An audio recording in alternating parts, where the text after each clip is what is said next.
வீட்டு வேலை செய்யறது ஒரு பிசிக்கல் ஆக்டிவிட்டி தான். இது யார் சொன்னது? இது நான் வந்து வெளி உலகத்தை வெளி எங்க நக்கல்யா அவனுக்கு. ஃபிட்னஸ்க்கு வீட்டு வேலை செஞ்சாலே ஆரோக்கியமா இருப்பாங்களே. முதல் விஷயம், வீட்டு வேலை பார்ப்பது ஃபிட்னஸ் அல்ல.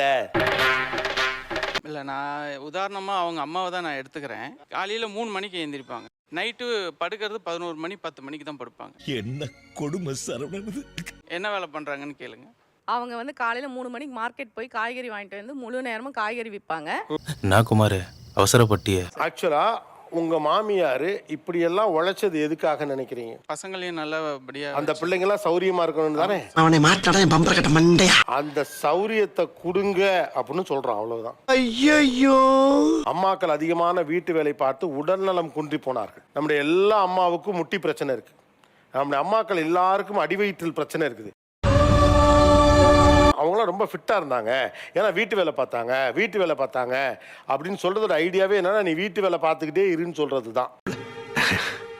இது நீங்கள் உங்கள் மகளுக்கு சொல்ல போகிறது இல்லை. அதனால் இதை இப்போ உங்கள் மனைவிக்கு நீங்கள் இதை அப்ளை பண்ணலாம்.